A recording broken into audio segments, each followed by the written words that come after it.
I've noticed we're losing subscribers. Not the YouTube kind, but the kind that swore they'd be in my life forever. Funny how that works. One day you're surrounded by people who claim to love you, and the next, you're watching them walk away like you were just another phase in their lives. By the way, if you're here, do me a favor, subscribe. It's free, and unlike some people in my life, you won't regret sticking around. I built a life with a woman I thought I knew. I built a business, a future, a home. And then, one day I realized she was building something else, behind my back with someone else. Let me take you back to where it all started. Jen and I met in college. She was stunning, bright-eyed, full of energy, and at the time, seemingly supportive of my dreams. I was grinding my way through a business degree while she studied education. We clicked instantly. She wasn't just another party girl looking for a good time. She was ambitious, or so I thought. After graduation, I went all in on starting my own consulting firm. Those first few years were brutal. 80-hour weeks. Sleepless nights. Barely scraping by. But Jen? She was right there with me. She'd show up at 2 a.m. with energy drinks, give me pep talks when clients ignored me, even offered to put her teaching career on hold to help me build something great. I thought it was the most selfless thing I'd ever seen. Looking back now, I see it for what it was, a warning sign. Fast forward a few years and my business was thriving. We moved into a beautiful home in a great neighborhood. That's when Jen found her new obsession, the church. At first it seemed harmless. She got involved in women's groups, organized charity events, posted Bible verses all over her social media. She became this walking advertisement for faith, marriage, and traditional values. But as time went on, I started noticing changes. She stopped asking about my day. Conversations that once flowed effortlessly turned robotic, like she was just checking boxes. If I asked something as simple as, "How was Bible study?" I'd get vague, clipped responses. Then, out of nowhere, she started taking a sudden, intense interest in our finances. She wanted to know how much money I was making, what assets we had, what my business was worth. At first, I thought maybe she just wanted to be more involved. Then I caught her taking pictures of my financial statements. One night, I woke up to find her in my office, sifting through my files. "Just organizing," she said, even though I saw her scanning documents on her phone. Then came the late nights, the weekend retreats, the missing details in her stories. She'd leave the house in one outfit and return in another. "Oh, I spilled something," she'd say. She suddenly became extra protective of her phone. Bought new lingerie, but I never saw her wear it. One night she came home late. Her makeup was smudged. Her hair was messy. And there was a scent on her, something sharp like cologne. Long night. I asked, watching her carefully. "Yeah, Bible study ran late." Then we grabbed dinner. Except Bible study had always ended at 8 p.m. And now, suddenly she was rolling in past midnight. "Smells like someone spilled cologne on you," I commented. Her body tensed. Then she scoffed, crossed her arms, and said, "Oh, so now you pay attention? Maybe if you weren't always at the office, you'd know what's going on in my life." That wasn't an answer. That was deflection. I could have confronted her then, but I knew how this would go. She twisted. "Cry. Make it my fault." No. I needed proof. So I got smart. I started tracking her credit card statements. Checked her location history on her iPad. Pro tip: they never log out. And there it was. Every Tuesday and Thursday she was spending 2 to 3 hours at the same apartment complex. So, on a Thursday I left work early. Parked across the street. Waited. At exactly 2 p.m. Jen's car pulled in. 10 minutes later, another car parked beside her. Tall guy. Gym bro type. Tribal tattoo. A walking cliché. I watched as they walked into the building together, all touchy-feely, giggling like teenagers. And as I sat there, gripping my steering wheel, I realized, my wife, the woman I had built my world around, was walking into another man's apartment with the same excitement she used to have for me. And that's when I knew. This wasn't going to end the way she thought it would. Revenge isn't loud. It isn't reckless. It's not an impulsive outburst of anger. No. Revenge is quiet. Calculated. And I had all the time in the world to make it count. I sat in my car across the street, watching as my wife, Jen, walked into another man's apartment like she belonged there. I had already taken pictures when they kissed in the parking lot, completely oblivious to the fact that I was watching. Something inside me shut off in that moment. No more doubts. No more pretending. The woman I loved was gone. His name was Eric. I found out when Jen left her phone unattended to take a shower one night. A few swipes and there it was, text after text, message after message. He wasn't just some random fling. He worked at her church. A youth pastor. The irony was almost too much. But I didn't confront her, not yet. Instead, I gathered more proof. Screenshots of texts. Photos of them together. Receipts for hotels. I even recorded a phone call where she whispered to him that she was going to leave me soon and that they would finally be together. But the worst part? It wasn't just the betrayal. It wasn't even the affair itself. It was discovering that she had been planning this for months. Scrolling through her messages made me sick. This wasn't some emotional lapse, a moment of weakness. No, this was calculated. Cool. I'm waiting for the right moment. He's too busy with work to notice anything. Once I file, I'll push for alimony. He won't see it coming. She wasn't just cheating, she was using me, bleeding me dry, setting herself up for a cushy exit while laughing with Eric about how easy it would be. That's when I made a decision. She wasn't walking away from this with a dime. The plan. First, I met with my business accountant. Kept it casual, just some restructuring for financial efficiency. Over the next few weeks, I made strategic moves, prepaying my office lease for a year, paying down debts early, shifting my salary into the company to show lower personal income. On paper, I wasn't drowning, but I wasn't rich either. At the same time, I opened a second personal account with another bank. I didn't hide money, I just made sure there was a cushion she'd never have access to. And then she made her biggest mistake. The bomb drops. It was a random Tuesday when she finally pulled the trigger. I walked through the front door, and there she was, sitting on the couch with a smug, almost triumphant look on her face. "Mike," she said sweetly. "We need to talk." I already knew what was coming, but I played dumb. "What's up?" She inhaled dramatically. "I'm pregnant." Silence. Then she twisted the knife. "It's not yours." She said it casually. Cold. Like she was ordering a damn coffee. "I've been seeing someone else. I want a divorce." 5 years of marriage tossed away like garbage. I could feel the heat rising in my chest. Every instinct screamed at me to unload everything, to throw the evidence in her face, to call her every name in the book. But then something clicked. This was perfect. She thought she had the upper hand. She thought she was in control. So I leaned back on the couch and smirked. She hesitated. She was expecting an explosion, rage, tears, something. But I just sat there silent. That made her nervous. So she doubled down. "And just so you know, you'll still be paying me alimony. I gave up my career for you. You owe me." That's when I finally spoke. "Jen," I said, locking eyes with her. "Did you really think I wouldn't know about Eric?" Her entire face drained of color. I laughed. "Tuesdays and Thursdays, right? 2 to 3 hours. Same apartment complex, same parking spot. You didn't even try to mix it up. You really thought I was that stupid?" She stiffened. I don't know what you're talking about." I stretched my arms across the back of the couch, relaxed. "Come on, Jen. Bible study runs late? That must be one hell of a lesson plan if it requires lingerie in a hotel room." Panic flashed in her eyes. "And Eric, real winner you picked there. Youth pastor, huh? Wonder how his congregation would feel about him knocking up a married woman while preaching family values." Her breathing became shallow. She looked around like she was searching for an escape. "How long were you going to play this game, Jen?" I tilted my head. "You and your little boyfriend were waiting for the right moment, huh? Planning to milk me dry before running off together. What was it you said? He won't see it coming?"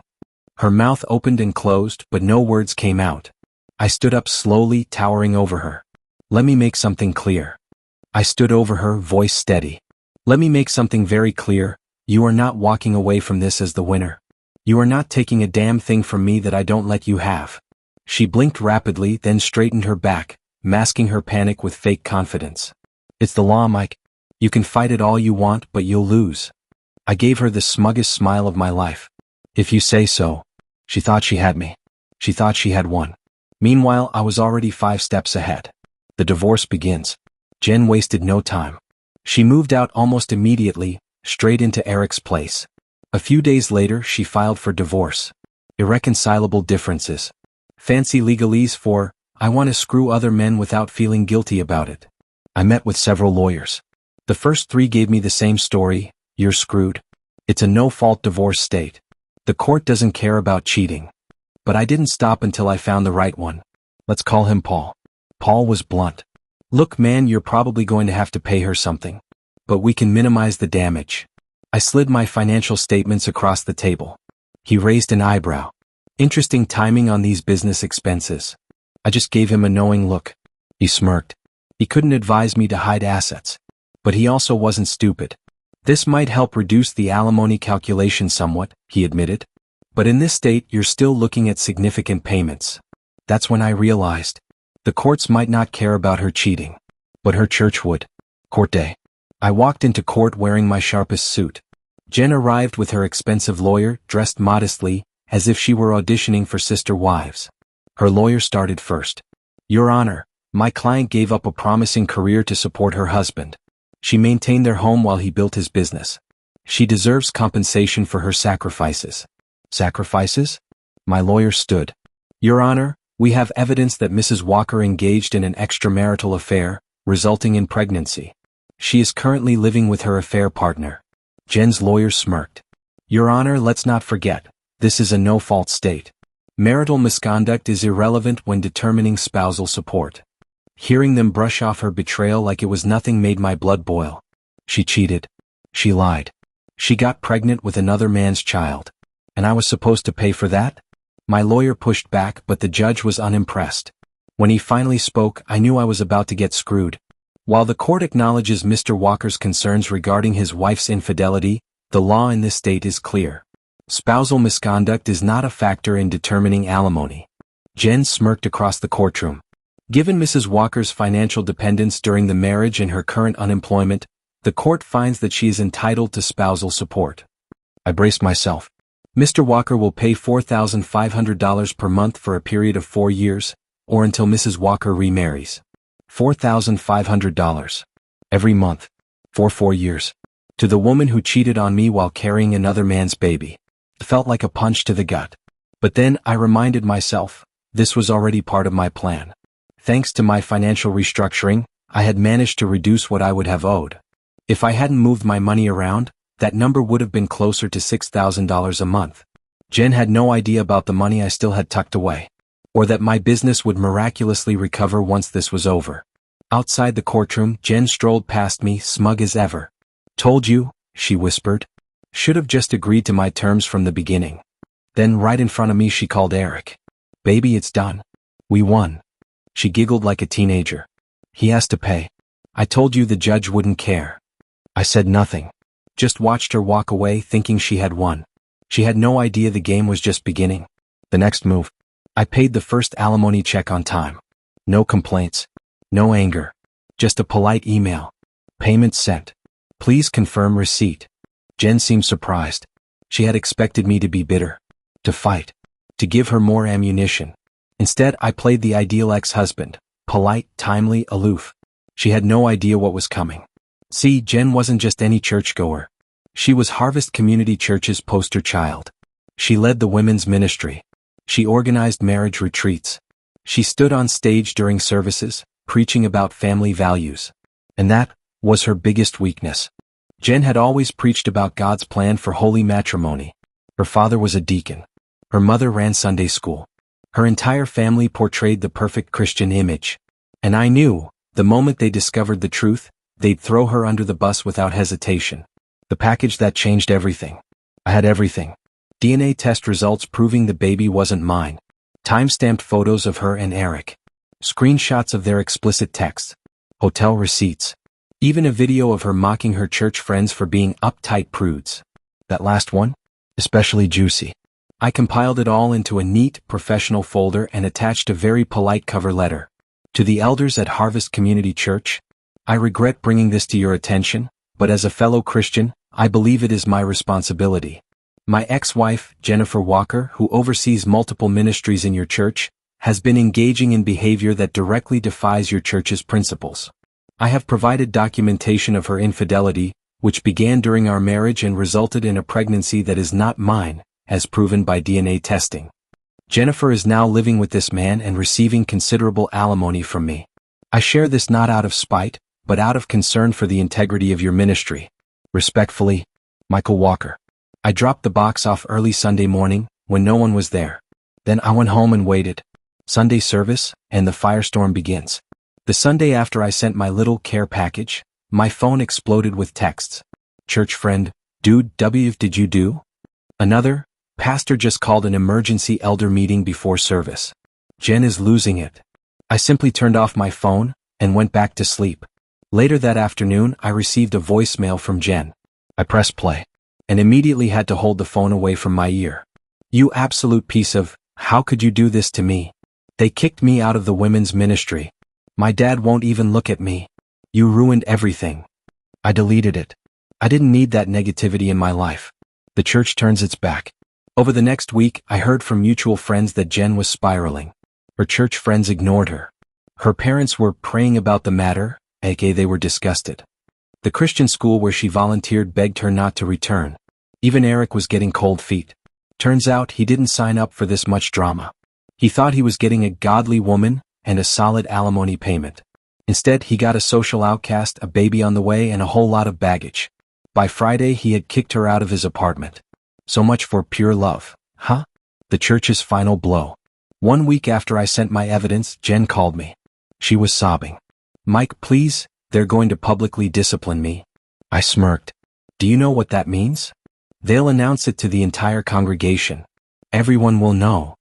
"They already know, Jen," I said flatly. "That's kind of how church gossip works. My dad might lose his position over this. My family has been at Harvest for 3 generations. I shrugged. "Should have thought about that before you ed the youth pastor." She fell silent. Then, in a tiny voice, He's not talking to me anymore." I laughed. "Oh, your dad?" "No. Eric." Oh, this was too good. "So, your soulmate bailed the second things got tough?" Shocking. "I have nowhere to go, Mike," she wailed. "My parents won't let me stay with them. None of my friends will return my calls." "Sounds like a you problem. Can I come home? Just until I figure things out?" This woman had an unreal amount of nerve. "It's not your home anymore, Jen. You gave that up when you decided to cheat." She sobbed. "What am I supposed to do? Get a hotel. You've got alimony money coming in. Figure it out." Then I hung up. Cool. Maybe. But after everything she'd done, I didn't have an ounce of sympathy left. The final collapse. The very next morning, news of Jen's disciplinary hearing spread through the neighborhood. By that afternoon, she was officially labeled an adulteress. She was banned from all church leadership roles. Her father stepped down as deacon. Her sister postponed her wedding. The entire family was in exile. And Eric? He had already requested a transfer to another church in another state, leaving Jen pregnant and alone. I didn't have to lift a finger. Her own community had done all the heavy lifting for me. Then it got worse for her. The private Christian school where she worked part-time had budget cuts. Guess whose position got eliminated? The pregnancy center where she volunteered? They kindly suggested she step away. The charity organization she worked with? Restructuring volunteer roles. One by one, every part of her identity was stripped away. Meanwhile, I just kept paying the alimony checks, on time. Rock bottom. 3 weeks after the church scandal, I got a text from an old neighbor. "Jen's living in her car in the Walmart parking lot." I didn't respond.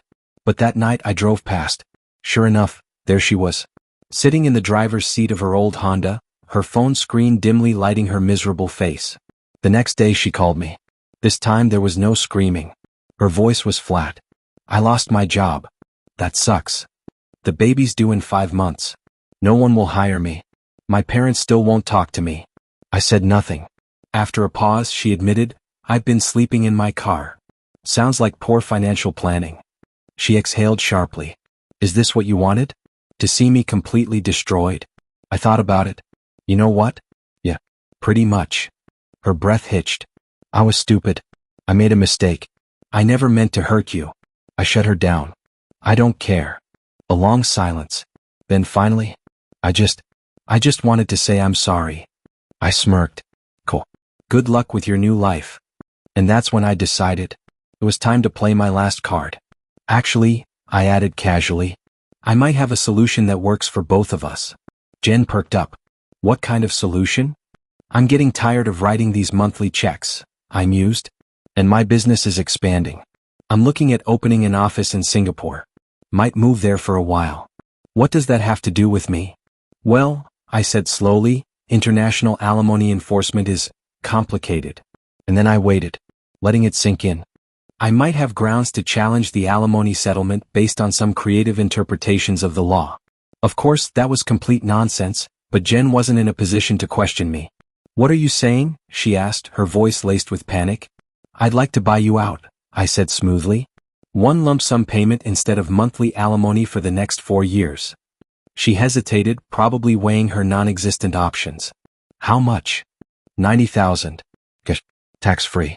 You sign a document releasing me from all future obligations, and the money's yours today." Jen had no idea I could afford that. She and her lawyer never figured out just how much I'd shielded from the divorce. To her, $90,000 must have seemed like a lifeline. In reality, it was less than half of what she'd get over the full alimony period. But for someone living in their car, pregnant, broke, and abandoned, it probably felt like winning the lottery. I don't know," my lawyer said. "Your lawyer isn't sleeping in a Walmart parking lot," I interrupted. "And this offer expires in 24 hours. After that, I challenge the ruling, and you get nothing while we fight it out in court for a year or two." Silence. I could almost hear the gears turning in her head. "Can I think about it?" "Sure. Until this time tomorrow." Then I moved forward with the challenge. I hung up. She called back 2 hours later. "I'll take it," she whispered. "Smart choice. Be at my lawyer's office at 9 a.m. Mike." Her voice was small. "Thank you." I almost laughed. "Don't thank me, Jen. This isn't mercy, it's business." The next morning she showed up looking like absolute hell. Dark circles under her eyes, unkempt hair, wearing the same clothes I'd seen through her car window. My lawyer had everything ready. A full release of all future alimony obligations in exchange for the lump sum. The cashier's check sat on the table. Jen barely glanced at the paperwork before signing. When my lawyer slid the check toward her, her hands trembled as she took it. "So, that's it?" she asked. "We're done?" I nodded. "Completely done. I don't ever want to hear from you again." She looked like she wanted to say something but just nodded and walked out. As the door shut behind her, my lawyer shook his head. "Most guys in your position wouldn't have offered her anything." I shrugged. It was worth 90 grand to be rid of her forever. The monthly payments never hurt me financially, but they were a constant reminder of how she had screwed me over. Now I was completely free. No obligations. No lingering ties. I could move forward while she was on her own. And I knew Jen. She'd burned through that money in months. No alimony. No job prospects. No backup plan. Meanwhile, I was building my empire, living my best life, and never looking back. Epilogue. 6 months later, I ran into her at a gas station. Total coincidence. She looked rough, still pregnant, or maybe pregnant again, I didn't ask, driving a beat-up old Civic. When she spotted me fueling up my new BMW, she froze. I gave her a nod just to be polite. Hesitantly, she walked over. "How are you?" she asked awkwardly. I shrugged. "Business is good. Life is good." She nodded, staring at the ground. That's good." Awkward silence. Then she finally blurted out, "The money's gone." I didn't respond. "Not my problem." "I know. I don't even know why I'm telling you this." I finished pumping my gas. "Well, good luck with everything." I turned to leave, but she spoke again. "I'm sorry, Mike. For everything. I really am." I studied her for a long moment. Was it satisfying to see her like this? Honestly, not as much as I'd expected. But I didn't feel bad for her either. Too little, too late, Jen. Then I got in my car and drove away. Haven't seen her since. Final thoughts. As for me, life's never been better. My business is thriving, I'm in a solid relationship with a woman who actually has her life together, and I'm finally doing things I never had time for before. I got my pilot's license, took up mountain biking, and even started learning guitar. Meanwhile, Jen's predictable downfall played out exactly as I expected. Turns out she had hidden massive credit card debt. The $90,000 was gone in 4 months, spent on rent, food, and trying to maintain a lifestyle she couldn't afford. She had the baby, a boy. Eric, the soulmate, turned out to be a deadbeat dad who barely pays child support. He moved to Ohio, has almost no contact with the kid, and shocker, his calling to youth ministry apparently didn't extend to his own child. Jen tried to go back to teaching, but her reputation followed her. The Christian schools wouldn't take her, and the public schools wanted more experience. Last I heard, she was working at a call center, barely making above minimum wage. Her family? Her parents eventually forgave her, after 8 months of avoiding her. They help with the baby but constantly remind her of her bad choices. Her sister keeps her distance, probably afraid Jen's reputation will hurt her own standing in the church. Speaking of church, Jen tried to rejoin the community. It didn't go well. She's allowed to attend services, but she's permanently banned from leadership roles. No more women's ministry. No more marriage retreats. No more influence.